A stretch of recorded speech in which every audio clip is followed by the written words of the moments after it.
সংবিধান বিগত 53 বছরের ভিতরে 16 বার বা 17 বার সংশোধনী আসছে। এই যে সংশোধনী আসছে, একবার এটা আসছে, একবার ওটা আসছে, একবার বিসমিল্লাহ সংযুক্ত করা হচ্ছে, একবার বিসমিল্লাহকে করা হচ্ছে। তো বিসমিল্লাহ দিয়ে শুরু করার পরে তারপরে যায় সেখানে গণতন্ত্র, ধর্মনিরপেক্ষতাবাদ, সমাজতন্ত্র এগুলি চলছে। তার মানে হলো বিসমিল্লাহ পড়লাম, তারপর মদ খেয়ে নিলাম। বর্তমানে যে সংবিধানটা রচিত হয়েছে, আমরা এই সংবিধান যে মূলনীতির উপর চলমান রয়েছে, এই মূলনীতিটা আমরা পরিবর্তন চাই। মন্দিরের উপর যখন আক্রমণ করার একটা অবস্থান কিছু তৈরি হয়েছিল কিছু মানুষের মধ্যে, কিছু দুষ্কৃতিকারী তো সমাজে আছে, ঠিক সেই সময় কিন্তু মাদ্রাসার ছাত্ররাই তাদের নিরাপত্তা দেওয়ার জন্য মন্দিরের সামনে যে পাহারা দিয়েছে। তো ইসলাম কখনোই মানুষ অমুসলিমদেরকে আক্রমণ করা বা তাদের উপরে অত্যাচার করাকে কখনোই সমর্থন করে না। মাতর বদন খালি মলিন হলে আমি নয়ন জলে ভাসি। একজন মায়ের অপমান দেখে, একজন মায়ের কষ্ট দেখে একজন সন্তান সে কিন্তু সবসময় চেষ্টা করে মায়ের কষ্ট দূর করার জন্য। সে যখন নয়ন জলে ভাষার কথা বলে, এই কথাটা নিঃসন্দেহে একজন সন্তান হিসেবে তার জন্য মর্যাদার বিষয় না। এই গানের কথাগুলোও ইসলামী আকিদা, ইসলামী চেতনার সাথে মিল খায় না। মূল কথা যেটা আমরা বলতে চেয়েছিলাম যে ইসলামী হোক এদেশের সংবিধানের মূলনীতি। বাংলাদেশের যে জাতীয় সঙ্গীত বর্তমানে যেটা গাওয়া হয়ে থাকে, এই জাতীয় সঙ্গীত 1971 সালে প্রথম গ্রহণ করা হয়, কিন্তু এটা রচনাকাল ছিল অনেক আগে। গণতন্ত্রে কখনোই আমরা জনগণের প্রতিনিধিত্বশীল শাসন ব্যবস্থা মনে করি না, বরং ইসলামী জনগণের প্রতিনিধিত্বশীল শাসন ব্যবস্থা উপহার দিতে পারে সুরার মাধ্যম দিয়ে। 71 সালে যে সংবিধান রচনা করা হয়েছিল ডক্টর কামালের মাধ্যম দিয়ে, সেই সংবিধানের মূল নীতি নির্ধারণ করা হয়েছিল 4টা বিষয়: জাতীয়তাবাদ, গণতন্ত্র, সমাজতন্ত্র এবং ধর্মনিরপেক্ষতাবাদ। যে 4টি মূলনীতি বাংলাদেশের মানুষের চেতনার সাথে মিল ছিল না, মিলে না, সাংঘর্ষিক ছিল। যে বর্তমান সংবিধান যে নীতির উপর প্রতিষ্ঠিত, এটা সম্পূর্ণ আমাদের জনচেতনার বিপরীত। নতুন করে বর্তমান প্রেক্ষাপটের আলোকে নতুন করে সঙ্গীত রচনা করা যেতে পারে, তবে অবশ্যই আরেকটা বিষয় খেয়াল রাখতে হবে, এই সঙ্গীতে যেন কোনো অবস্থাতে মিউজিক না থাকে। আত্মাহারিক টিভি, ওহির আলোই উদ্ভাসিত জীবনের জন্য। আসসালামু আলাইকুম রহমতুল্লাহি ওবরাকাতুহু। নাহমাদুহু ওয়া নুসাল্লি আলা রাসূলিহিল কারীম, আম্মা বাদ। দর্শক মণ্ডলী, গত 5 আগস্ট ছাত্র জনতার গণঅভ্যুত্থানে এক নতুন বাংলাদেশের সূচনা হয় এবং এই সময় এসে প্রশ্ন উঠছে সংবিধান নিয়ে। যদিও এই সংবিধান নিয়ে প্রশ্ন বহু আগে থেকেই, নতুন করে এটা নিয়ে আলোচনা হচ্ছে। অনেকেই বলছেন এই সংবিধান বাদ দিয়ে আবার নতুন করে সংবিধান লেখা হোক। কেউ কেউ বলছেন এই সংবিধান কিছু কিছু ধারা পরিবর্তন করে এটাকে বহাল রাখা হোক। সে সঙ্গে প্রশ্ন উঠছে জাতীয় সঙ্গীত নিয়ে এবং বলা হচ্ছে এই সঙ্গীতকে পরিবর্তন করা প্রয়োজন। আরও বলা হচ্ছে অন্তর্ভুক্তিমূলক শিক্ষা, অন্তর্ভুক্তিমূলক সমাজ ব্যবস্থা, এ সংক্রান্ত আরও অনেক কিছু। এ সংক্রান্ত সমস্ত বিষয় নিয়ে আমাদের আজকের সময়ের সংলাপ। আপনাদের সঙ্গে আছি আমি আবু রায়হান। আমাদের সঙ্গে আজকের অতিথি হিসেবে আছেন হাদিস ফাউন্ডেশন শিক্ষা বোর্ডের সম্মানিত চেয়ারম্যান ডক্টর আহমদ আবদুল্লাহ সাকিব। আসসালামু আলাইকুম ওয়া রাহমাতুল্লাহি ওয়া বারাকাতুহু। আমাদের সঙ্গে আরও আছেন বিশিষ্ট আলেমে দ্বীন এবং পিস টিভি বাংলার সম্মানিত আলোচক শেখ আমানুল্লাহ বিন ইসমাইল আল মাদানী। আসসালামু আলাইকুম ওয়া রাহমাতুল্লাহি ওয়া বারাকাতুহু। ওয়ালাইকুম আসসালাম রহমতুল্লাহি ওয়া বারাকাতুহু। প্রিয় দর্শক, আমরা আমাদের আজকের অতিথি সহ আপনাদের সবাইকে স্বাগত জানাচ্ছি। আপনারা দেখবেন এবং অন্যকে দেখার জন্য অধিক হারে শেয়ার করবেন। সে সঙ্গে যদি আপনার সংবিধান নিয়ে কোনো প্রশ্ন থাকে এবং নতুন সংবিধান তৈরি করা প্রয়োজন নাকি ওই ধারাগুলো পরিবর্তন করে দিয়ে আবার সংস্কার প্রয়োজন, আপনি কোনটি চান? সে সঙ্গে আপনি কি চান যে বাংলাদেশের জাতীয় সঙ্গীত পরিবর্তন হোক কিনা, এই সংক্রান্ত যদি আপনার কোনো মতামত কিংবা কোনো মন্তব্য থেকে থাকে, অবশ্যই সেটি কমেন্টে জানাবেন, যেন এই বিষয়ে অন্যরাও প্রশ্ন করতে পারে এবং জানতে পারে। সেজন্য অধিকারে শেয়ার করবেন। সে সঙ্গে জানাবেন কে কোন স্থান থেকে দেখছেন। চলুন আমরা শুরু করি আমাদের আজকের সময়ের সংলাপের এই পর্বটি। আমরা প্রথম প্রশ্নটি রাখতে চাইব আমাদের ডক্টর আহমদ আবদুল্লাহ সাকিব স্যারের কাছে। প্রশ্নটি হচ্ছে যে বাংলাদেশে নতুন করে সংবিধান লেখার কথা উঠছে, এই প্রশ্নটি উঠছে কেন? এর কারণগুলো আপনি কি মনে করছেন? বিসমিল্লাহ, আলহামদুলিল্লাহ, ওয়াসসালাতু ওয়াসসালামু আলা রাসূলিল্লাহ ওয়া আলা আলিহি ওয়া সাহবিহি ওয়া মান ওয়ালা। আন্তরিক ধন্যবাদ জানাচ্ছি আত্মাহারিক টিভিকে। আজকে যে প্রসঙ্গ নিয়ে আলোচনা এসেছে, সংবিধান সংস্কার এবং সেই সাথে জাতীয় সঙ্গীত এবং সেই সাথে একটা যে অংশীদারিত্বমূলক সমাজ গঠনের একটা প্রস্তাবনা চলছে বা একটা বন্দোবস্ত করার আয়োজন চলছে, সেই প্রেক্ষাপটে আজকে আমরা এই সংলাপে উপস্থিত হয়েছি। প্রথম যে প্রশ্নটি আমাকে করা হয়েছে যে সংবিধান নিয়ে যে আলোচনাটা উঠেছে, এটা কেন উঠলো? আসলে বাংলাদেশে যে সংবিধান, এই সংবিধান নিয়ে আলোচনা অনেক পূর্বের।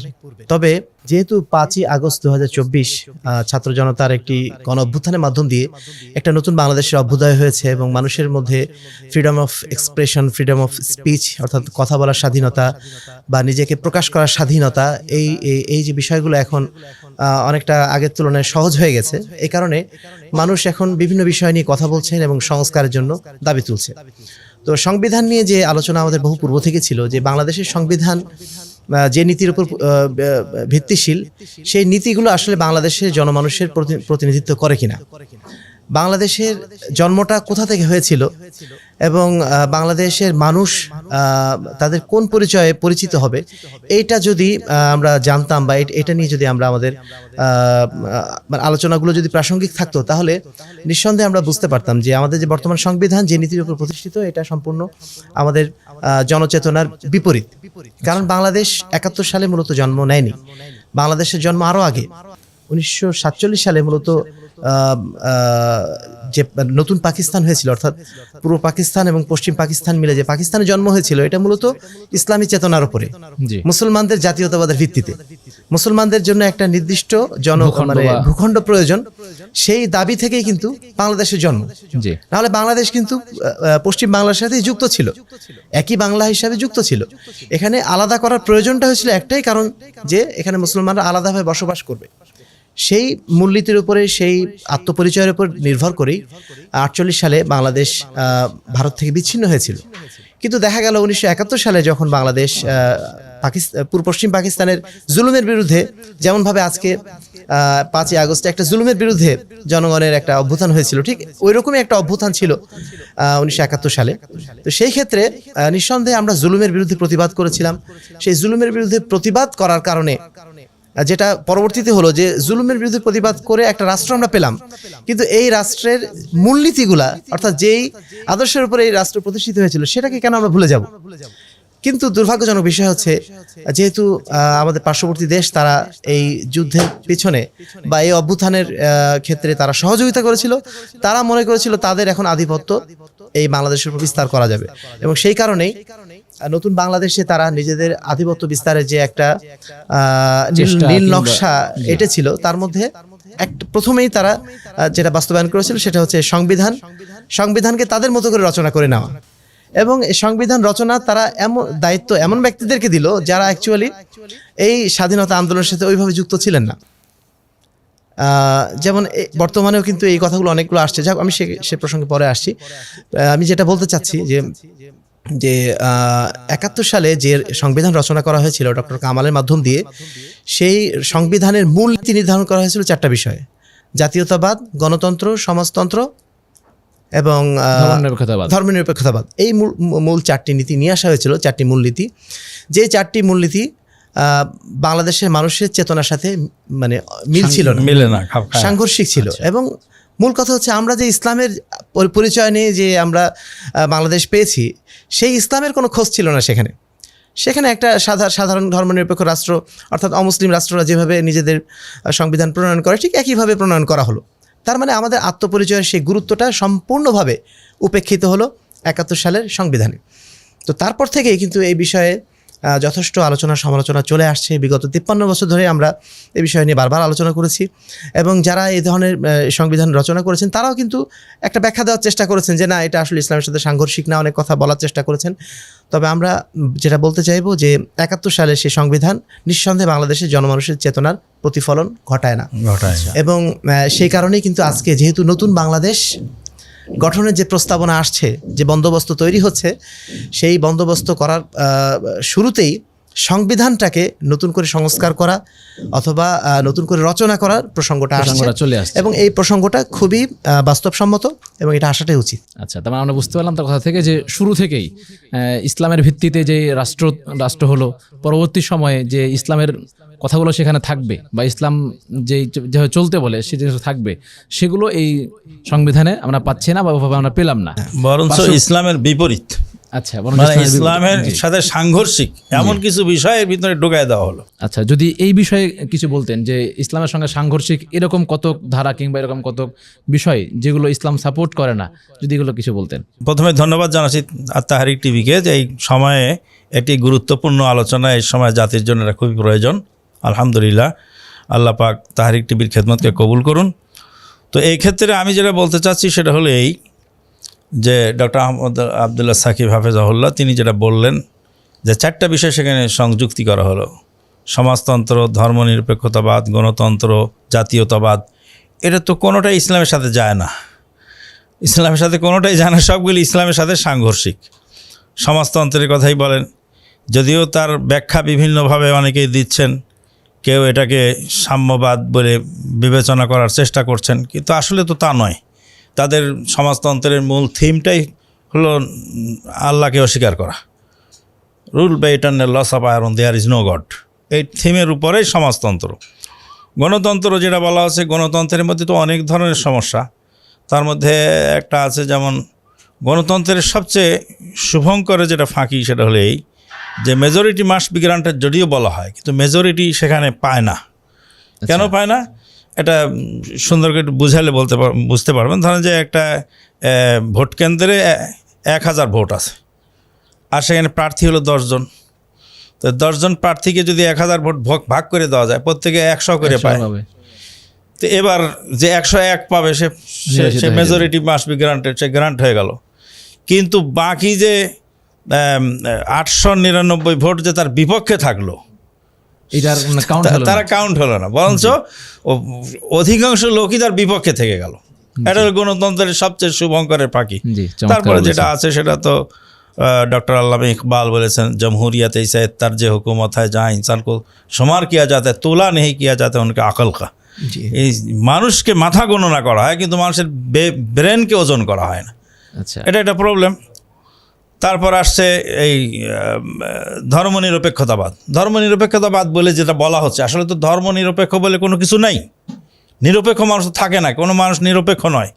আপনি খেলা দেখতে গেছেন, সেখানেও যায় দেখবেন যে কেউ এই খেলোয়াড়ের পক্ষে, কেউ খেলোয়াড়ের পক্ষে। নিরপেক্ষ থাকতে থাকতে একসময় এক পক্ষে চলে যায় সে।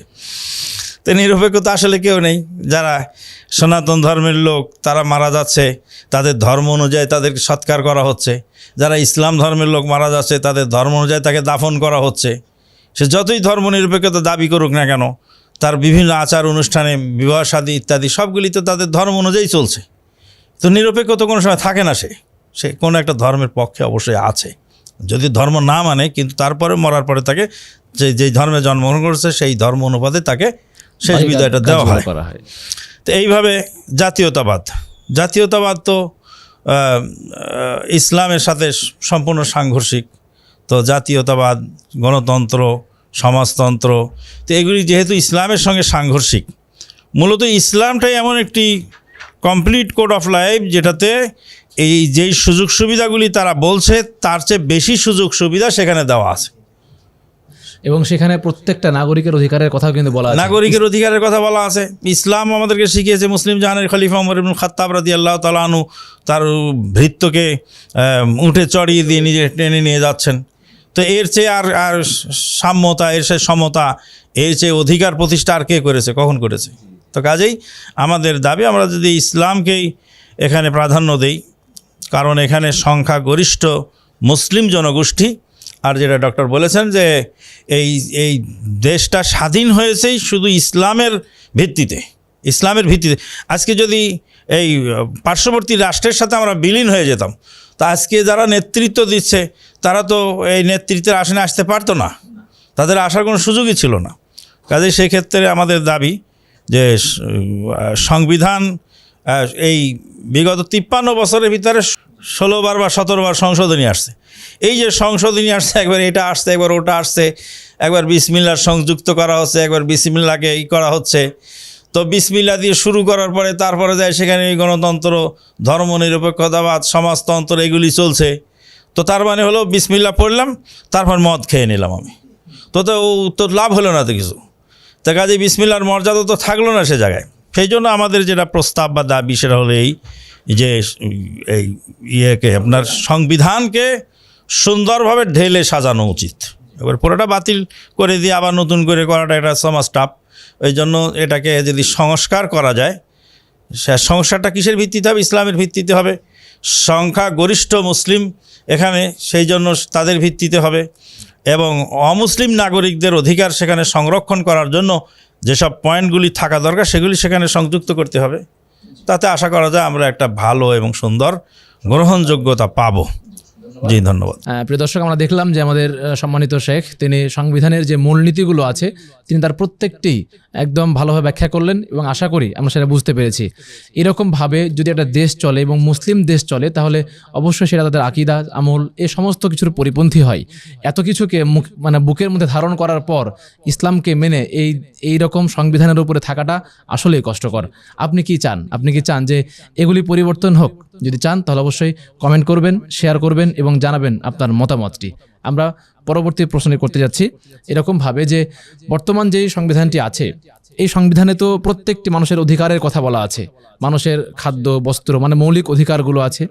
এর পাশাপাশি সংখ্যাগরিষ্ঠ কিংবা আরও অনেকের অধিকারের কথা বলা হয়েছে। আসলেই এই সংবিধানটা প্রত্যেক নাগরিকের অধিকার রক্ষা করতে পারছে কিনা বা সবার প্রতিনিধিত্ব করছে কিনা? সে বিষয়ে আমাদের অলরেডি আলোচনা কিছুটা হয়েছে। তারপর আমি আরেকটু সংযুক্ত করতে চাচ্ছি এটাই যে বর্তমানে যে সংবিধানটা রচিত হয়েছে আমরা এই সংবিধান যে মূলনীতির উপর চলমান রয়েছে এই মূলনীতিটা আমরা পরিবর্তন চাই। ভিতরে যে অধিকারের কথা বলেছে, নাগরিক অধিকারের কথা, এগুলো তো আমাদের কোনো দ্বিমত নেই এবং ইসলামের সাথে এর কোনো দ্বিমত নেই। আমাদের মূল প্রশ্ন হচ্ছে সেটাই যে ইসলামের সাথে যে বিষয়গুলো সাংঘর্ষিক সেইগুলোকে পরিবর্তন করা হোক। বিশেষ করে রাষ্ট্রের পরিচালনার যে মূলনীতিগুলো নির্ধারণ করা হয়েছে এই মূলনীতিগুলো পরিবর্তন করা হোক এবং সেখানে ইসলামকে নিয়ে আসা হোক। কারণ ইসলামের জন্যই এই দেশ স্বাধীন হয়েছে, ইসলামের জন্যই আমরা বাংলাদেশ নামক এই দেশটি পেয়েছি। সুতরাং আমরা যেন আমাদের ইতিহাসটা ভুলে না যাই, আমাদের জন্মের ইতিহাস যদি আমরা ভুলে যাই নিঃসন্দেহে এটা এর চেয়ে বড় অপরাধ আর হতে পারে না। এবং আমাদের স্বাধীনতার ইতিহাস ৭১ সালে উপর নির্ভরশীল না, আমাদের স্বাধীনতার ইতিহাস ১৯৪৮ সাল থেকে চলমান। আমরা ৪৮কে ভুলে গেছি, ৭১টাকে আমরা সবসময় হাইলাইট করছি, কিন্তু ৪৮ সালটাকে আমরা ভুলে যাচ্ছি। তা আমাদেরকে অবশ্যই আমাদের ইতিহাস ৪৮ সাল পর্যন্ত টেনে নিয়ে যেতে হবে এবং ৭১ই আমাদের স্বাধীনতার আলোচনা শেষ না। পরবর্তীতে আরও অনেক ধরনের অভ্যুত্থান হয়েছে, বিশেষ করে গত ৫ই আগস্ট যে গণ অভ্যুত্থানের মাধ্যম দিয়ে জুলুমের বিরুদ্ধে এদেশের মানুষ যে তাদের অবস্থান ঘোষণা করেছে। এখন সময় এসেছে আমাদের আত্মপরিচয় অনুসন্ধানের এবং সেই সাথে সংবিধান যদি সংশোধন করতে হয় সেই সংশোধনের সবচেয়ে গুরুত্বপূর্ণ অংশ হচ্ছে এই রাষ্ট্রের মূলনীতিটা পরিবর্তন করা। সেখানে অবশ্যই ইসলামকে নিয়ে আসতে হবে এবং আমাদের শেখ যেটা বলেছেন যে ওখানে যে 4টি মূলনীতির কথা ওখানে বলা হয়েছে 4টি মূলনীতির সবগুলো ইসলাম দ্বারাই প্রতিপালন করা সম্ভব, যদি ওটার ভালো দিকগুলো আমরা চিন্তা করি। বা ওনারা যেটা বারবার উল্লেখ করছেন যে আমরা ধর্মনিরপেক্ষতাবাদ বলতে বোঝাচ্ছি প্রত্যেক ধর্মের অধিকার থাকবে, সে ধর্মের অধিকার তো ইসলামের মধ্যেই আছে। জাতীয়তাবাদের কথা বলা হচ্ছে, জাতীয়তাবাদ অ্যাকচুয়ালি ন্যাশনালিজম, এটা ইসলাম কখনো স্বীকার করে না। কারণ এবং কোনো একজন বিবেক সম্পন্ন মানুষই এটা স্বীকার করতে পারেন না। কারণ একজন মানুষ মানে শুধুমাত্র তার নিজের জাতি পরিচয়ের কারণে সে নিজেকে বড় ঘোষণা করবে, ছোট ঘোষণা করবে, এর উপরে এটা কোনো মানবিক নিয়মের মধ্যে পড়ে না। আমরা এই বিশ্বের মানুষ সবাই সমান, সবারই সমান অধিকার আছে, পরস্পরের আত্মপরিচয়ের অধিকার প্রত্যেকের আছে। অবশ্যই আমরা বাংলাদেশি হিসাবে আমাদের একটা পরিচয় আছে, কিন্তু এর অর্থ এই না এই পরিচয়ের ভিত্তিতে আমাদেরকে মানে আলাদা একটা জাত্যাভিমান গড়ে উঠবে বা অনেক কিছু গড়ে উঠবে, এটা এই স্বীকৃতি ইসলাম দেয় না। সেই সাথে গণতন্ত্রের কথা যেটা বলা হচ্ছে, গণতন্ত্র মানে সবার পরামর্শ ভিত্তিক একটা সমাজ পরিচালনা করা, কিন্তু গণতন্ত্র যে আসলে জাস্ট নামকো আসতে শব্দটা শুধুমাত্র আমাদেরকে ট্যাবলেটের মতো খাওয়ানো হচ্ছে। আমাদের শেখ বলেছেন যে এটা একটা ভিতরে অন্য কিছু হচ্ছে, এটা একটা জাস্ট ধোকাতন্ত্র। গণতন্ত্রকে আমরা কখনো গণতন্ত্র মনে করি না, এটা ধোকাতন্ত্র এবং পরিষ্কার অর্থে ধোকাতন্ত্র। যদি স্পেসিফিকভাবে বলি যে সারা বিশ্বের কোথাও অ্যাকচুয়ালি গণতন্ত্রের বলতে যেটা বোঝানো হয় কোথাও পালিত হয় না, সব জায়গাতেই ধোকার মাধ্যম দিয়ে, আমেরিকাতেও না, কোথাও না।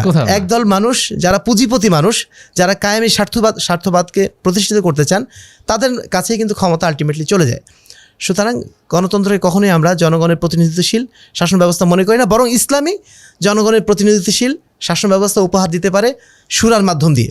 ইসলামে বলাই হয়েছে ও আমরুহুম শুরা বাইনাহুম, তোমাদের কার্যক্রমগুলো পরিচালিত হবে পরস্পর আলোচনার মাধ্যম দিয়ে, পরামর্শের মাধ্যম দিয়ে।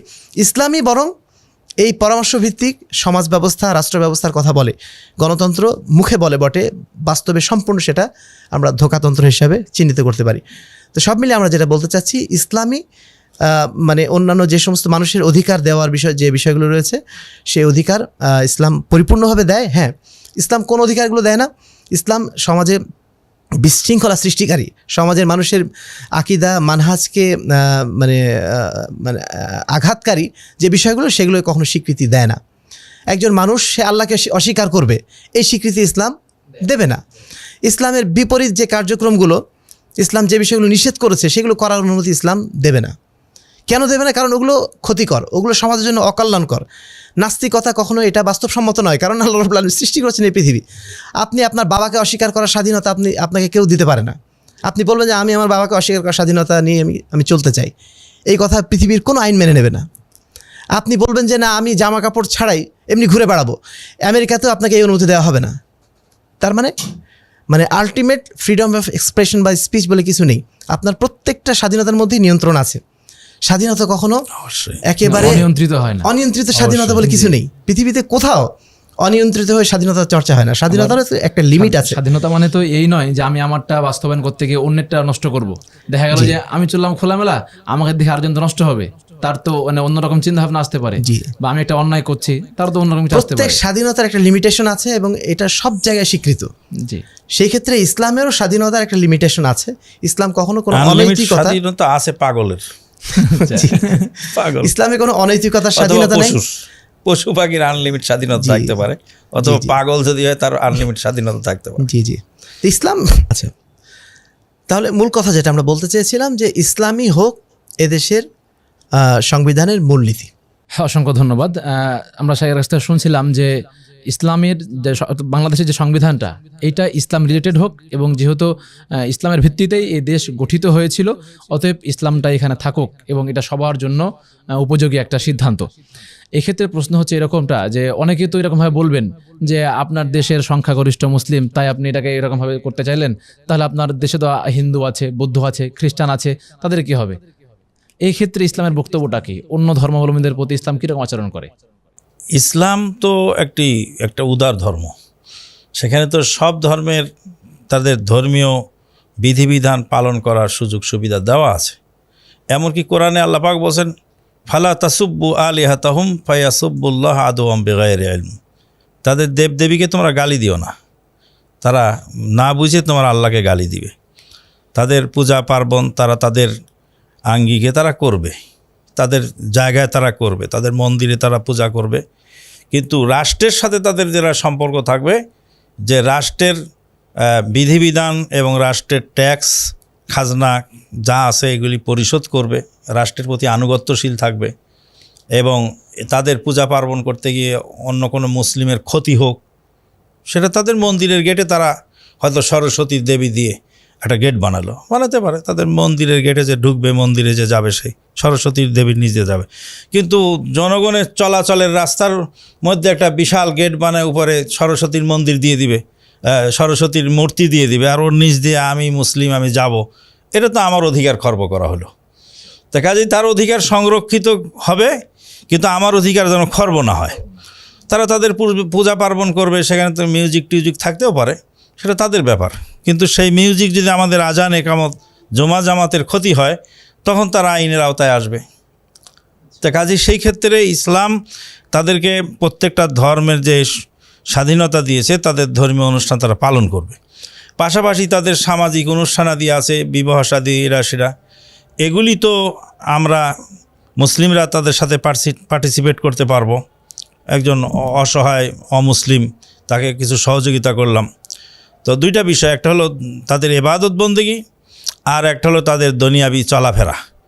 একজন ক্ষুধার্ত অমুসলিম, এমনকি একজন নাস্তিক, সে ক্ষুধার্ত, তাকে আমি কিছু খাবার সাহায্য দিতে পারি, কিন্তু সে নাস্তিক্যবাদ প্রতিষ্ঠা করবে অথবা সে গায়রুল্লাহর পূজা করবে, আমি সেখানে সহযোগিতা করব, সাহায্য দিব, সেটা তো আমি দিতে পারবো না, পার্সোনালভাবে দিতে পারবো না। কিন্তু রাষ্ট্রীয় কোষাগার থেকে যারা দায়িত্বশীল থাকবেন, যেহেতু এ দেশে তাদের ট্যাক্স দেয়, তাদেরও এই জাতীয় অর্থের মধ্যে তাদেরও অংশীদারিত্ব আছে, সেই ক্ষেত্রে যেমন মসজিদে যদি রাষ্ট্রের পক্ষ থেকে কিছু বরাদ্দ দেয়, তো অনুরূপভাবে তাদের ধর্মীয় উপাসনালয় সেখানে কিছু বরাদ্দ দিতে পারে, সেটা রাষ্ট্রীয় কোষাগার থেকে তাদেরকে সহযোগিতা করবে। কিন্তু পার্সোনালভাবে আমি অ্যাজ এ মুসলিম আমি তার এই পূজার মধ্যে আমি সেখানে অংশ নিতে পারছি না।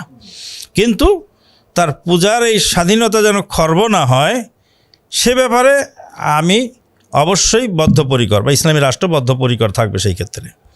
তো এটা হলো ইসলামের মূলনীতি। ইসলাম তো এর অনেক নমুনা নজির দেখানো হয়েছে, যে মুসলিম জাহানের খলিফা ওমর ইবনুল খাত্তাব রাদিয়াল্লাহু তাআলা আনহুর জামানা সহ অন্যান্য জামানায় যে মুসলিমরা সেখানে বসবাস করছে, কোনো সময় তারা তো নির্যাতিত হয়নি, কোনো সময় তারা ক্ষতিগ্রস্ত হয়নি।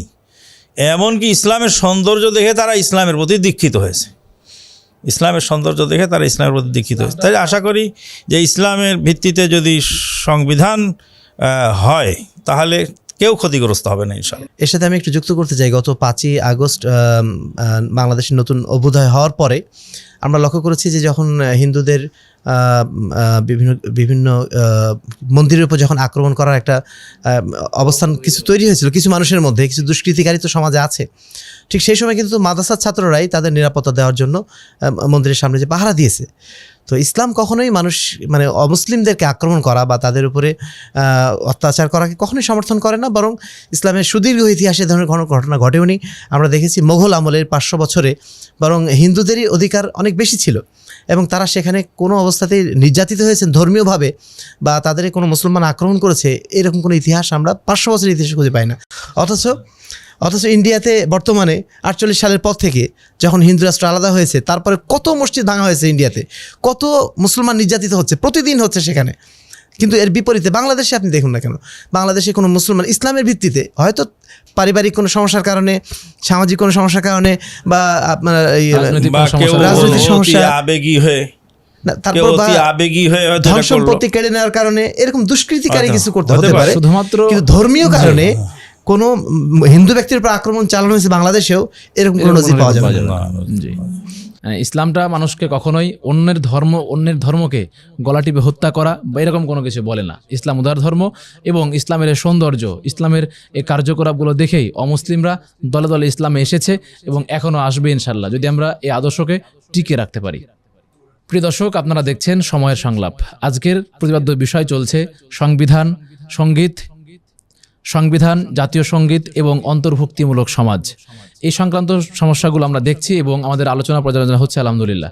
আপনারা দেখবেন এবং অন্যকে দেখার জন্য অধিকারে শেয়ার করবেন, এবং এই সংক্রান্ত আপনার কোনো মতামত থেকে থাকলে অবশ্যই সেটা মন্তব্য অপশানে জানাবেন। আমরা পরবর্তী যে বিষয়টা জানতে চাইব সেটা হচ্ছে যে আমাদের জাতীয় সঙ্গীত নিয়ে এখন প্রশ্ন উঠছে। অনেকে বলছেন যে এই জাতীয় সঙ্গীত পরিবর্তন করা প্রয়োজন, আবার কেউ বলছেন যে না এটা থাকুক, সমস্যা নেই। অনেকেই এটাকে রাখা নিয়ে আন্দোলন করছেন এবং অনেকে সভা সেমিনারও এটা করছে দেখা যাচ্ছে। এই সম্পর্কে আপনাদের বক্তব্য কি? বাংলাদেশের যে জাতীয় সঙ্গীত বর্তমানে যেটা গাওয়া হয়ে থাকে, এই জাতীয় সঙ্গীত 1971 সালে প্রথম গ্রহণ করা হয়, কিন্তু এটা রচনাকাল ছিল অনেক আগে। আমরা ইতিহাস থেকে যেটা জানি যে 1905 সালে যখন বঙ্গভঙ্গ করা হয়, অর্থাৎ ব্রিটিশরা বাংলাদেশে সুশাসন প্রতিষ্ঠা করার জন্য তারা 2টা ভাগ করেছিল, পূর্ববঙ্গ এবং পশ্চিমবঙ্গ, বর্তমানে যেটা আছে ভাগাভাগি এইভাবে ছিল। তো এটা তারা ভাগ করার পরে হিন্দুদের যারা বিশেষ করে জমিদার আছে তাদের জমিদারি অনেকে চলে গেল, বা দেখা যাচ্ছে যে পূর্ব বাংলা বিশেষ করে যেহেতু এখানে মুসলমান বেশি ছিল, তো তারা যখন আলাদা হয়ে যাচ্ছে তাদের মধ্যে একটা আলাদা ব্যবসা বাণিজ্যের প্রবণতা তৈরি হচ্ছে, তাদের শিক্ষা কেন্দ্রগুলো আলাদা আলাদা হয়ে যাচ্ছে। এই ক্ষেত্রে তারা আতঙ্কিত হয়ে গেল যে বোধহয় পূর্ব বাংলার মুসলমানরা তারা মানে আরও বেশি শক্তিশালী হয়ে যাবে, শিক্ষা দীক্ষায় ব্যবসা বাণিজ্যে তারা অগ্রসর হয়ে যাবে এবং তাদের প্রভাবটা বৃদ্ধি পাবে। এই ভয়ে তখন তারা এটা কিন্তু বিরোধিতা করেছিল। এমনকি যিনি এই গানের রচয়িতা অর্থাৎ রবীন্দ্রনাথ ঠাকুর, বাংলা ভাষার একজন খ্যাতনামা একজন সাহিত্যিক, তো ইনিও যেহেতু তার একটা জমিদারি ছিল শিয়ালদহ এলাকাতে, তো সেটার কারণেই হোক বা অন্য যে শিলাইদহ এবং যে কারণেই হোক না কেন, রবীন্দ্রনাথ ঠাকুর যদিও তিনি একজন সাহিত্যিক হিসেবে পরিচিত বাংলাদেশে এবং সারা বিশ্ব মহলে, কিন্তু তিনিও কিন্তু এই সংকীর্ণতা থেকে নিজেকে তিনি রোধ করতে পারেননি। ফলে দেখা গেছে যখন বঙ্গভঙ্গ হলো তখন তিনি বাংলাদেশ নিয়ে বা পূর্ব বাংলা নিয়ে তখন একটা গান রচনা করেছিলেন। সেই গানটা ছিল 25 লাইনের। সেই গানটি রচিত হওয়ার 6 বছর পরে 1911 সালে বঙ্গভঙ্গ রদ করা হয়। তৎকালীন হিন্দুদের চাপে ব্রিটিশ সরকার সেটা বাধ্য হয়। তারপরে 1948 সালে যখন আবার ভাগ হয়ে গেল বাংলাদেশ, তখন তো চূড়ান্তভাবে আবার বঙ্গভঙ্গ হয়ে গেল। এখন 1971 সালে যখন এই গানটিকে আবার জাতীয় সঙ্গীত হিসেবে নেওয়া হয়, এটা শেখ মুজিবেরই মূলত তার আগ্রহ ছিল। এই গানটিকে তিনি আলাদাভাবে পছন্দ করতেন এবং মনে করতেন যে এটা পূর্ব বাংলার মানে এই ইতিহাস কেন্দ্রিক লেখা ঐতিহ্যকে হয়েছিল। বা এখানকার প্রকৃতিকে যেন ধারণ করে। বিবরণ দিচ্ছে, কিন্তু বাস্তবে এটা রচনাকাল কখন ছিল, ইতিহাসটা কি, এটা যখন আমরা জানতে পারবো তখন নিঃসন্দেহে এটাকে আমাদের গণচেতনার সাথে সামঞ্জস্যশীল কোনো গান হিসাবে বা আমাদের সঙ্গীত হিসাবে বা জাতীয় সঙ্গীত হিসাবে গ্রহণ করার প্রশ্নটা নিঃসন্দেহে মানে এখানে সুযোগ নেই। প্রশ্নটা তখন চলে আসবে, এমনিতেই চলে আসবে, এটা আমরা কেন নেব।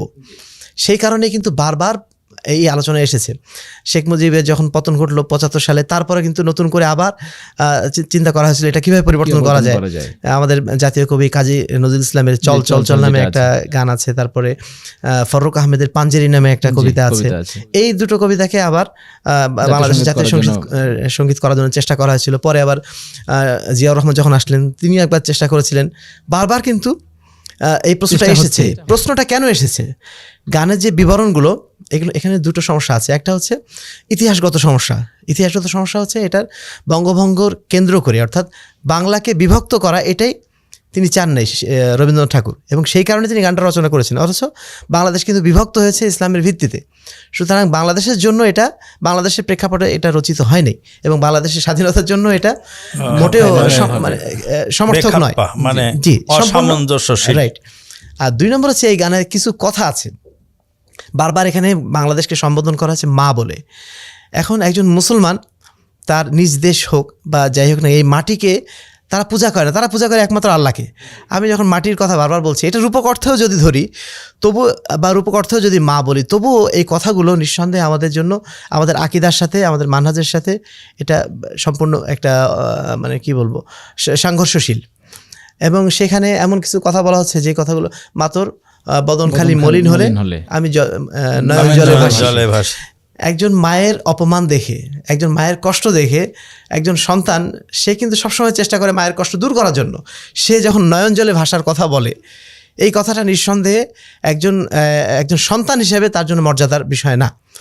যাই হোক, এই ধরনের অনেকগুলো ব্যাখ্যা দেওয়া যেতে পারে। সর্বোপরি এই গানের কথাগুলোও আমাদের ইসলামী আকিদা, ইসলামী চেতনার সাথে মিল খায় না। এই কারণে আমরা মনে করি ইতিহাসগত জায়গা থেকে এবং এই গানের কথাগুলো যে দৃষ্টিভঙ্গিতে রচিত হয়েছে, এই দৃষ্টিভঙ্গির সাথে একজন মুসলিম হিসাবে এটা আমাদের মেনে নেওয়ার সুযোগ নেই। আর এই কারণে বারবার কথাগুলো আসছে।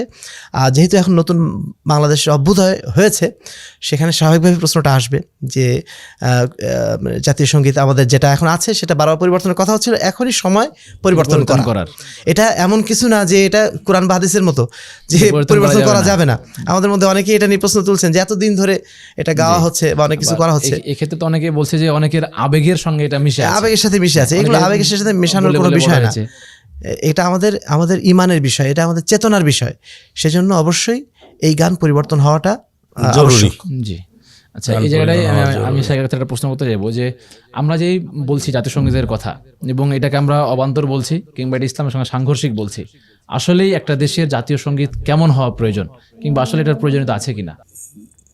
একটা জাতীয় সঙ্গীত, এটার অবশ্য প্রয়োজনীয়তা আছে, কারণ তাদের ইতিহাস, ঐতিহ্য, ঈমান ও আকীদাকে প্রকাশ করে। এই ধরনের একটা জাতীয় সঙ্গীত হতে পারে যেটা তার ঈমান ও আকীদাকে উদ্বুদ্ধ করবে এবং তার দেশাত্মবোধ জাগ্রত করবে। দেশকে ভালোবাসা নিঃসন্দেহে এটা একটা ভালো কাজ, মহৎ কাজ, বা প্রত্যেকেই দেশকে ভালোবাসা, জাতীয়তাবাদ এক জিনিস না। দেশকে ভালোবাসা যেতেই পারে, হ্যাঁ অবশ্যই দেশকে ভালোবাসবে। সেই দেশের ভালোবাসামূলক বা দেশের ইতিহাস ঐতিহ্য প্রকাশ করে, ঈমান ও আকীদা প্রকাশ করে, এই ধরনের কোনো একটা সঙ্গীত সেখানে হতে পারে। জাতীয় সঙ্গীতটা তো এবাদত নয় যে সেটা আমাদের সকালে উঠে করতেই হবে। আবার অনেকে প্রস্তাব করতেছেন যে কোরআন তেলাওয়াত হয়, সূরা ফাতিহা পড়া হয়, ইত্যাদি ইত্যাদি। তো এটাও একটা ব্যতিক্রম কথা, কারণ সূরা ফাতিহা পড়বে, কোরআন তেলাওয়াত করবে, তো সেখানে একটা স্কুলে বা একটা প্রতিষ্ঠানে অমুসলিম ছেলেরাও থাকতে পারে।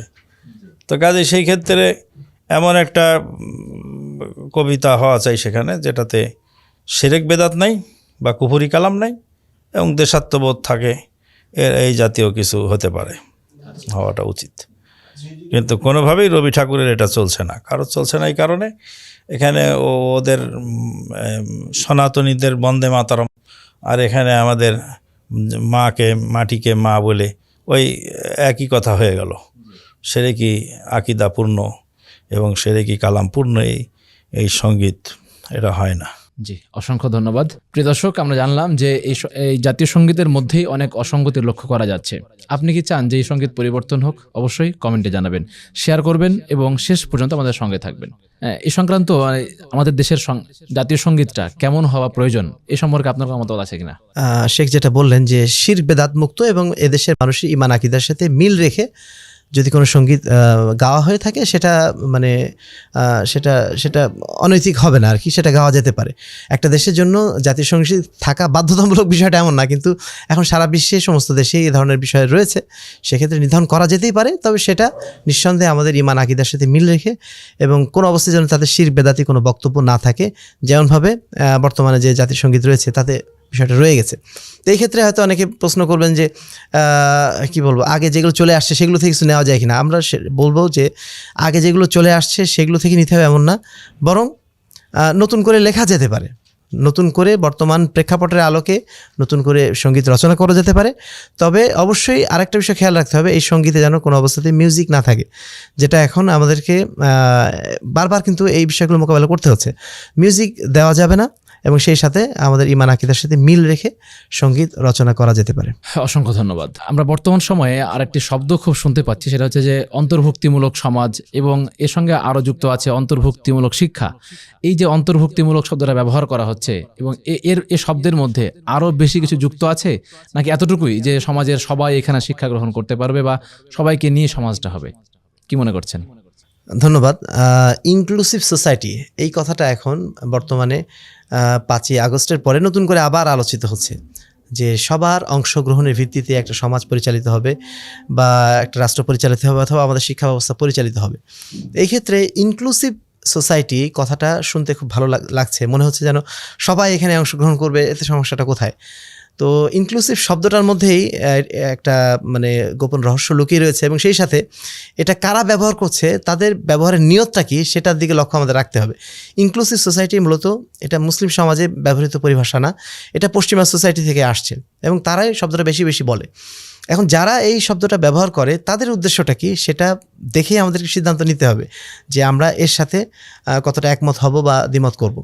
তো ইনক্লুসিভ সোসাইটি বা অন্তর্ভুক্তিমূলক সমাজ ব্যবস্থা বলতে তারা যেটা বোঝাচ্ছে সেটা হচ্ছে যে একটা সমাজে মুসলমান থাকবে, হিন্দু থাকবে, খ্রিস্টান থাকবে, নাস্তিক থাকবে, বা আরও যে সমস্ত এমন কিছু নিয়মকানুন পালন করে কিছু মানুষ যেগুলো আসলে এই সমাজের দৃষ্টিতে পরিপূর্ণভাবে অনৈতিক, যেমন LGBT প্রসঙ্গটা, এরাও এই সমাজের মধ্যে অংশগ্রহণ করবে, মানে এখানে কেউ বাদ যাবে না। হ্যাঁ, কাউকে তারা মানে সে নৈতিক হোক বা অনৈতিক হোক এরকম কোনো প্রশ্ন এখানে থাকবে না, সবাই এখানে অংশগ্রহণ করতে পারবে। এই জিনিসটা, এই কথার সাথে আমাদের দ্বিমত আছে।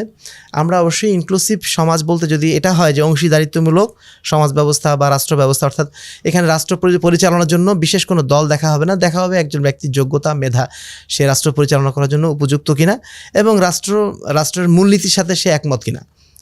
এই বিষয়টা যদি থাকে তাহলে সে অংশগ্রহণ করতে পারবে বা অংশগ্রহণমূলক এই সোসাইটির মধ্যে আরেকটা জিনিস আসছে, জাতীয় সরকারের কথা। একটা সরকার ব্যবস্থায় শুধু এক দল শাসন পরিচালনা করবে, বাকি দলরা বিরোধী দল হয়ে থাকবে অথবা নিষ্পেষিত অবস্থায় থাকবে, এটা যেন না হয়। জাতীয় সরকারের যে ধারণা এখন নিয়ে আসা হচ্ছে এটাও ইনক্লুসিভ সমাজ ব্যবস্থার অংশ হিসাবে দেখানো হচ্ছে। তো আমরা এটার সাথে একমত। রাজনৈতিকভাবে যদি মনে করা হয় যে না, যারা মেধাবী তারাই এখানে অংশগ্রহণ করবে, নির্দিষ্ট দলের ভিত্তিতে না, কোনো নির্দিষ্ট একটা দল শাসন করবে, বাকি দলগুলো বিরোধী দল হিসেবে থেকে যাবে, এরকম কোনো সোসাইটি আমরাও চাই না। আমরাও চাই জাতীয় সরকার বা জাতীয় অংশগ্রহণের মাধ্যমে সবার অংশগ্রহণের ভিত্তিতে সমাজটা বা রাষ্ট্র পরিচালিত হোক। তবে নিঃসন্দেহে এই জায়গায় আমাদের অবশ্যই একটা লিমিটেশন আছে। সেই লিমিটেশন জায়গাটা হচ্ছে আমরা অনৈতিকতাকে প্রশ্রয় দিতে পারবো না। ইনক্লুসিভ সোসাইটির বাট তাদের স্বাধীনতা, বলগাহীন স্বাধীনতা চলবে। ইনক্লুসিভ সোসাইটির নামে এখানে কোনো অবস্থাতে নাস্তিকতাকে আমরা অনুমোদন দিতে পারবো না। ইনক্লুসিভ সোসাইটির নামে আমরা কোনো অবস্থাতে এখানে LGBT আন্দোলনকারী, অর্থাৎ যারা সমকামিতাকে প্রমোট করতে চায়, এরকম নিকৃষ্ট ব্যক্তিদেরকে আমরা এই অংশগ্রহণমূলক সমাজ ব্যবস্থার অংশ মনে করি না আমরা। তো ইনক্লুসিভ সোসাইটির লাভের জায়গাটা আমরা বলেছি, ক্ষতির জায়গাটা আমরা বলছি ক্ষতি হচ্ছে এই জায়গাটা আমাদেরকে স্পষ্ট করে দিতে হবে। ইনক্লুসিভ সোসাইটি বলতে আমরা কি বোঝাচ্ছি? যদি সবার অংশগ্রহণমূলক জাতীয় সরকার বা জাতীয় সমাজ সিদ্ধান্তগুলো ব্যবস্থা বা রাষ্ট্র ব্যবস্থা। নেওয়ার বিষয়গুলো থাকে, তাতে কোনো আমাদের সমস্যা নেই। সমস্যার জায়গা হচ্ছে কোনো অনৈতিকতাকে যেন এর মাধ্যম দিয়ে বা এই শব্দের মাধ্যম দিয়ে ঢোকানোর কোনো প্রচেষ্টা না কোনো চালানো সুযোগ হয়। না থাকে। না, যদি এই অন্তর্ভুক্তিমূলকটা থাকে যে এটা যারা ন্যায়সঙ্গত এবং যারা যোগ্য এবং যারা হকদার সেখানে যাবে, এতদূর পর্যন্ত ঠিক আছে। যখন এটা অতিক্রম করে LGBT বলি কিংবা আরো যেগুলো অনৈতিকতা বলি সেগুলোকে মধ্যে ঢোকাবে, তখন সেটা আবার আমরা মানছি না বা সেটা আমরা সমাজের বিরোধিতা জন্য করি। সমাজের জন্য উপকার বইও আনবে না। আচ্ছা, এই প্রসঙ্গে শায়খকে একটা প্রশ্ন করতে চাইবো যে যখন এই যে এরকম সমকামিতা কিংবা এই অনৈতিকতা এই সমস্ত যে বিষয়গুলো যখন চলে আসে সমাজের মধ্যে, তখন অবশ্যই সমাজে বিশৃঙ্খলা হয়। যদি এই সম্পর্কে কিছু একটু বলতেন। সমাজে বিশৃঙ্খলা তো বিগত দিনেও হয়েছে, বিভিন্ন জায়গায় হয়েছে। যে সমস্ত দেশে এগুলিকে প্রমোট করছে বা অনুমোদন দিয়েছে সে সমস্ত দেশে বিশৃঙ্খলা হয়েছে এবং মারাত্মক রোগের সৃষ্টি হয়েছে, বহু রকমের সমস্যার সৃষ্টি হচ্ছে। নেক্সট জেনারেশন এইভাবে আস্তে আস্তে যাদের দেশে এই জিনিসগুলিকে অনুমোদন দেওয়া হয়েছে, সেখানে দেখা যাবে একসময় সন্তান লালন পালন করার ক্ষমতা হারিয়ে ফেলবে, সন্তান জন্ম দেওয়ার ক্ষমতা হারিয়ে ফেলবে, মানব জাতি বিলুপ্ত হয়ে যাবে একসময় দেখা যাবে নারী জাতি অবহেলিত হবে, অনেক সমস্যা হবে, রোগ শোক এগুলি তো আছেই, সামাজিক বিশৃঙ্খলা সৃষ্টি হবে। হ্যাঁ, এগুলি তো বিশৃঙ্খলা সৃষ্টি হবে। ইসলাম বহির্ভূত, নৈতিকতা বহির্ভূত যত কাজ আছে সমস্ত কাজেই সমস্যা আছে এবং সমস্যা মারাত্মক সমস্যা, যে সমস্ত কারণে ইসলাম এগুলিকে অনুমোদন করেনি। তো কাজেই একজন মুসলিম হিসাবে, মুসলিম রাষ্ট্রের নাগরিক হিসাবে আমরা কোনোভাবে এগুলিকে সমর্থন করতে পারি না। অবশ্যই আমাদের এর বিপক্ষে থাকতে হবে। তবে প্রত্যেক ধর্মের বর্ণের লোকেরা পার্টিসিপেট করবে সমাজ ব্যবস্থায়, রাষ্ট্রীয় ব্যবস্থায়। প্রয়োজনে তাদের সহযোগিতা থাকবে, তাদের পরামর্শ থাকবে বা তাদের প্রতিনিধি থাকবে। সেক্ষেত্রে তো আমাদের কোনো দ্বিমত বা ইসলামেরও কোনো দ্বিমত নেই। জাযাকাল্লাহ খায়র। বারাকাল্লাহু ফিকুম। এইরকম। প্রিয় দর্শক, আপনারা দেখবেন এবং অন্যকে দেখার জন্য অধিকারে শেয়ার করবেন, আর আপনার মন্তব্য থাকলে অবশ্যই সেটা জানাবেন। আমরা এবারে যে বিষয়টি আলোচনা করতে চাইব সেটা হচ্ছে যে সম্প্রতি তারেক রহমান যে জাতীয় সরকারের প্রস্তাবনা তিনি দিয়েছেন এবং তিনি তার দলের ঊর্ধ্বতন ব্যক্তিদেরকে নিয়ে এই বিষয়ে আলোচনাও করেছেন, এই সম্পর্কে কি আমাদের কি ধারণা, আমরা কি মনে করছি? ধন্যবাদ। এই প্রসঙ্গটা আসলে বাংলাদেশে যে প্রচলিত রাজনৈতিক দলগুলো আছে তাদের কাছ থেকে আমরা খুব একটা প্রত্যাশা করি নাই, যদিও সাধারণ জনগণ কিন্তু এটাই চায়। সাধারণ জনগণ এই সরকারি দল বিরোধী দলের মধ্যে এই যে মারামারি হানাহানি বিগত 53 বছর ধরে চলে আসছে, এখান থেকে আসলে মুক্তি চায় তারা। এবং এই মুক্তির একটা প্রক্রিয়া হচ্ছে এই জাতীয় সরকারের যে কথা আসছে এখন, এবং তিনি এটাও বলেছেন যে 2 কক্ষ বিশিষ্ট আইনসভা হবে, অর্থাৎ একটা আইনসভা হবে ফেডারেল অ্যাসেম্বলি এবং আরেকটা হবে ন্যাশনাল অ্যাসেম্বলি। অর্থাৎ ন্যাশনাল অ্যাসেম্বলিতে কোনো সিদ্ধান্ত নেওয়া হলে সেটা যেন আবার পর্যালোচনার সুযোগ থাকে। এখন যেটা হয়েছে, মানে জাতীয় সংসদে কোনো যদি আইন পাশ হয় সেটা প্রেসিডেন্টের কোনো ক্ষমতা নেই সেটা রদ করা, সে যদি ভুল হয় সেটা গ্রহণযোগ্য হয়ে যাচ্ছে। কিন্তু এখানে মানে দুইবার যাচাই বাছাইয়ের সুযোগ থাকছে, যে ন্যাশনাল কাউন্সিল অর্থাৎ জাতীয় সংসদে যদি কোনো আইন পাশ হয় তো সেটাকে পরিবর্তন করা বা সেটাকে সংশোধন করার সুযোগ মানে ফেডারেল অ্যাসেম্বলি অর্থাৎ কেন্দ্রীয় সংসদ তাদের অধিকার রয়েছে সেটাকে পরিবর্তন করা অথবা সেটা বাতিল করার। তো এই দুইটা কক্ষ যখন থাকবে তখন পারস্পরিক একটা সমঝোতা থাকবে, একটা ব্যালেন্স থাকবে। এখন যে অবস্থা হয়েছে ইমব্যালেন্স অবস্থা, একটা যে কি বলো স্বৈর শাসন তৈরি হচ্ছে, ফ্যাসিবাদ যেটাকে আমরা বারবার বলছি, ফ্যাসিবাদ স্বৈর শাসন তৈরি হচ্ছে কেন? কারণ আমি যা বলবো সেটাই আইন, সেটা যাচাই বাছাই দ্বিতীয় কোনো সুযোগ আর থাকছে না। তাই দ্বিকক্ষ বিশিষ্ট এরকম সিস্টেমটা থাকলে যাচাই বাছাইয়ের একটা সুযোগ হচ্ছে, পর্যালোচনার সুযোগ হচ্ছে। ফলে সমাজে স্বৈরতন্ত্র বা এই যে ক্ষমতাতন্ত্র যেটা চালু হয়ে গেছে এখান থেকে হয়তো জনগণ মুক্তি পেতে পারে, এই জন্য এই কথাটা আসছে। তা আমরা এই বিষয়টাকে সমর্থন করি। জাতীয় সরকার ব্যবস্থা যদি চালু হয়, উনি এটাও বলেছেন যে জাতীয় সরকার চালু হলে হবে কি, এখন বর্তমান যে ব্যবস্থাপনা সেখানে কোনো জ্ঞানীগুণী ব্যক্তির এখানে দায়িত্ব গ্রহণ করার কোনো সুযোগ নেই। কারণ কোনো জ্ঞানী ব্যক্তি, ধরেন একজন বিশ্ববিদ্যালয়ের শিক্ষক, একজন বিশ্ববিদ্যালয়ের ভিসি, তিনি যত বড় জ্ঞানী ব্যক্তি হন না কেন, তিনি কখনো মাঠে নেমে ভোট চাওয়ার এই রাজনীতিতে নামবে না। এটা কোনো আসলে স্বাভাবিক হায়া সম্পন্ন মানুষ, আত্মমর্যাদা সম্পন্ন মানুষের পক্ষে এটা সম্ভব না। আমাকে নেতা বানাও, এই ধরনের দাবি নিয়ে তিনি মাঠে নামবেন, এটা তার জন্য একটা চরম অমর্যাদাকর। এর বিপরীতে যখন এইরকম জাতীয় সরকার গঠন হবে, একজন প্রেসিডেন্ট নির্বাচনের জন্য শুধুমাত্র হয়তোবা একটা গণভোট হতে পারে, 4 জন বা 5 জনের একটা প্যানেল থাকবে এবং সেই প্যানেল থেকে একজনকে জনগণ নির্বাচন করে তাকে হয়তোবা প্রেসিডেন্ট নির্বাচন করলো। প্রেসিডেন্ট নির্বাচিত হওয়ার পরে তিনি রাষ্ট্রের যোগ্যতা সম্পন্ন যারা ব্যক্তি আছেন, তিনি যে দলের হোক না কেন, তাদের মধ্য থেকে 50 জন বা 100 জনের একটা অ্যাসেম্বলি করবেন এবং তাদের মাধ্যম দিয়ে তিনি রাষ্ট্র পরিচালনা করবেন। এবং যারা জনপ্রতিনিধি হবেন তারা হবেন নির্দিষ্ট একটা যোগ্যতার, তাদের একটা ক্রাইটেরিয়া থাকবে। সবাই ঢালাওভাবে হতে পারবে না, জনপ্রতিনিধি হবে এমন না, তাদের নিঃসন্দেহে কিছু ক্রাইটেরিয়া থাকবে, সেই ক্রাইটেরিয়া মেনটেন করেই তারা জাতীয় সংসদে আসবেন। এবং এইভাবে আসলে নিঃসন্দেহে এখন যে শাসন ব্যবস্থা চলছে এর চেয়ে 1000 গুণ ভালো শাসন হবে সেটা। যেমনভাবে বর্তমানে তত্ত্বাবধায়ক সরকার তো গিয়েছিল, বর্তমান যে ইন্টারিম গভর্নমেন্ট চলছে, অন্তর্বর্তীকালীন সরকার, এই সরকারে যারা আছেন তারা কিন্তু কেউ ক্ষমতা চেয়ে নেননি, তাদের সবাইকে কিন্তু সিলেকশনের মাধ্যম দিয়ে নিয়ে আসা হয়েছে, মনোনয়ন করে নিয়ে আসা হয়েছে এবং তারা কিন্তু রাষ্ট্রের যোগ্য পার্সন। তারা কিন্তু দীর্ঘদিন অভিজ্ঞতার মাধ্যম দিয়ে তাদের যে অভিজ্ঞতা কাজে লাগিয়েছেন সেই অভিজ্ঞতার ভিত্তিতেই তাদেরকে কিন্তু আজকে এই সরকারে নিয়ে আসা হয়েছে এবং কেউ কিন্তু এক্ষেত্রে দ্বিমত পোষণ করেন না এবং তারা প্রত্যেকেই কিন্তু একটা শ্রদ্ধা তাদের উপর রাখছেন। তারা কিন্তু কেউ বলছেন না যে এই সরকারকে এখন হটানো দরকার, কেউ বলছেন না। এটা সাধারণ মানুষের মন্তব্য কিন্তু এটা না, কিছু রাজনৈতিক দলের হতে পারে যেহেতু তাদের স্বার্থে ক্ষুণ্ণ হচ্ছে, কিন্তু সাধারণ মানুষ, বিবেক সম্পন্ন মানুষ, তারা কিন্তু সবাই কিন্তু এটার পক্ষে এবং তারা চাচ্ছেন যে এদের মাধ্যম দিয়ে বা তারা আশা করছেন এদের মাধ্যম দিয়ে একটা সুন্দর সমাজ বা সুন্দর শাসন ব্যবস্থা, সুশাসন, ন্যায় বিচার, এইগুলো আশা করা যায় প্রতিষ্ঠিত হবে। তো এই জাতীয় সরকারের ধারণাটাকেই আমরা সমর্থন দিচ্ছি এবং আশা করছি সামনে যে নতুন গভর্নমেন্ট সিস্টেম হবে বা নতুন যে নির্বাচন ব্যবস্থা হবে, সেই ব্যবস্থাটা জাতীয় সরকারের এই ধারণার উপর ভিত্তি করেই প্রতিষ্ঠিত হবে।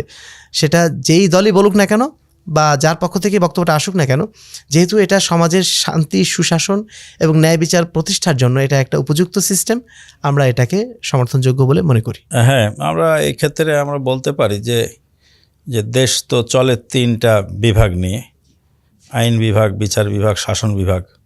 শাসন বিভাগে যেমন বিসিএস ক্যাডার লাগে, বিচার বিভাগে যেমন বিসিএস ক্যাডার লাগে, তো আইন বিভাগেও যদি ওরকম একটা সিস্টেম থাকে, ন্যূনতম যোগ্যতা, যে জাতীয় অ্যাসেম্বলিতে কারা কারা আসতে পারবে, কী রকম যোগ্যতা তাদের লাগবে, এই মেধার ভিত্তিতে যখন নির্বাচন করা হবে।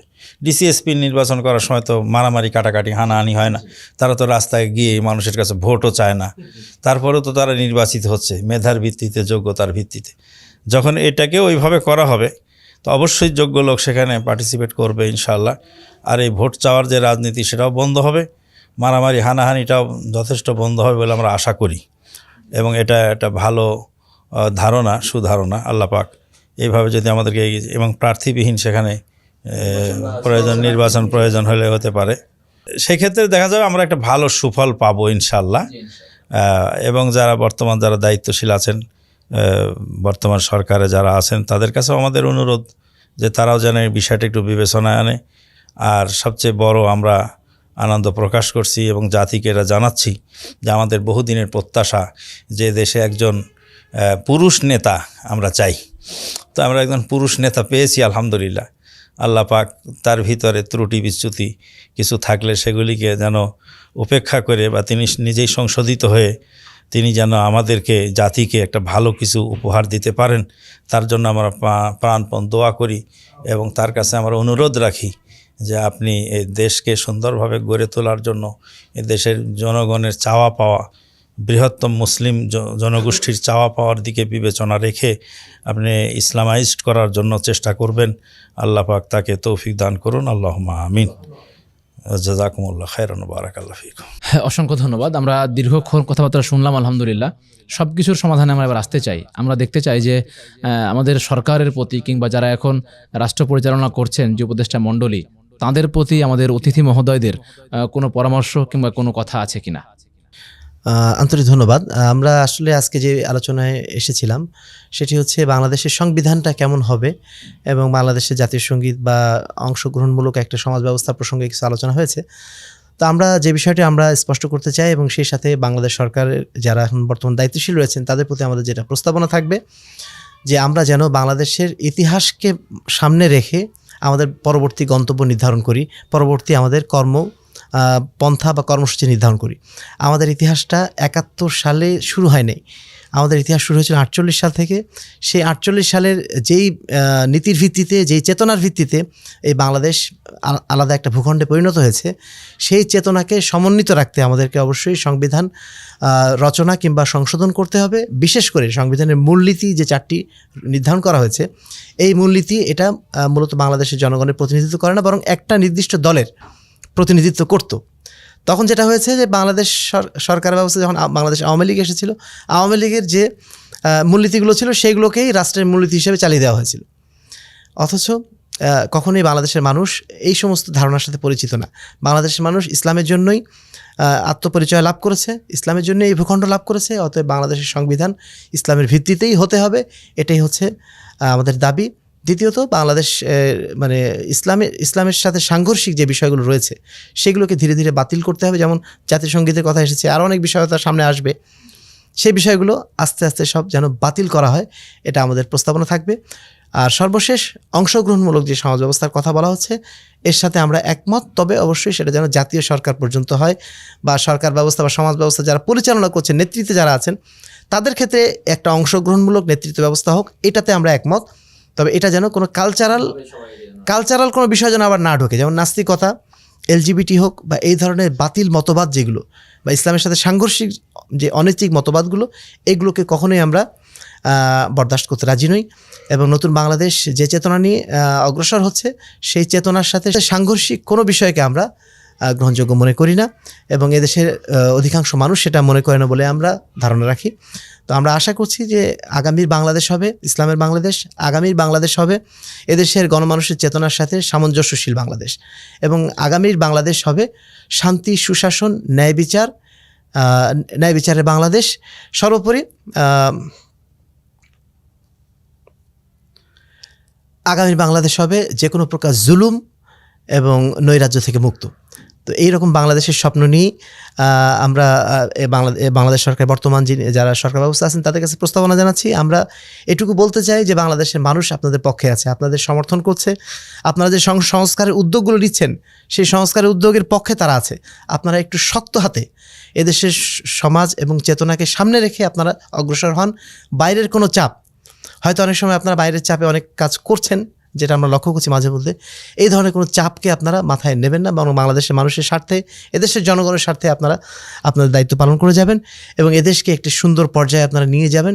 ধন্যবাদ ডক্টর আহমদ আবদুল্লাহ সাকিব হাফেজাউল্লাহকে। উনি সরকার বাহাদুরের প্রতি বেশ ভালো প্রস্তাবনা রেখেছেন, তার কথার সাথে আমরা একমত পোষণ করছি এবং আমরা আপনাদের কাছে অনেক কিছু প্রত্যাশা করছি। আপনারা দেশের জনগণের মনের ভাষা, তাদের চাওয়া পাওয়া বুঝে সামনের দিকে আগাবেন। জনগণ আপনাদেরকে সহযোগিতা করবে ইনশাল্লাহ, এবং আল্লাহর গায়েবী মদদে আপনারা সাহায্য পাবেন। যেহেতু হাদিসে আসছে, কেউ যদি ক্ষমতা চেয়ে না নেয়, তাকে চাপিয়ে দেওয়া হয়, আল্লাহ পাক তাকে সহযোগিতা করেন। তো আপনি সহযোগিতা পাবেন ইনশাল্লাহ। কোনোভাবেই বহির্বিশ্বের চাপ বা কোনো কিছু চাপ মাথায় নিয়ে অনৈতিক কাজ বা অনৈতিক কাজের সমর্থন এগুলি দিয়ে এই জাতিকে ক্ষতিগ্রস্ত করবেন না, এটাই অনুরোধ রয়ে গেল। আল্লাহ পাক আপনাদেরকে ভালো রাখুন, আল্লাহ পাক আপনাদেরকে কল্যাণকর কাজে তৌফিক দান করুন এবং আমাদেরকে আপনাদের সাথে থাকার তৌফিক দান করুন। আল্লাহুম্মা আমিন। ওয়া আখিরু দাওয়ানা আলহামদুলিল্লাহি রাব্বিল আলামিন। ধন্যবাদ। প্রিয় দর্শক, আপনারা দেখছিলেন সময়ের সংলাপ।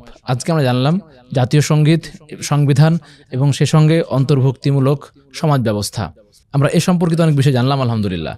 যদি এই বিষয়ে আপনার কোনো মতামত থেকে থাকে অবশ্যই কমেন্টে জানাবেন। আজকের পর্বটি দেখার জন্য জানাচ্ছি অসংখ্য ধন্যবাদ। সে সঙ্গে সামনের পর্ব দেখার আহ্বান জানিয়ে আজকের পর্বটি আমরা এখানেই শেষ করছি। সুবহানাকাল্লাহুম্মা ওয়া বিহামদিকা আশহাদু আল্লা ইলাহা ইল্লা আনতা আস্তাগফিরুকা ওয়া আতুবু ইলাইক।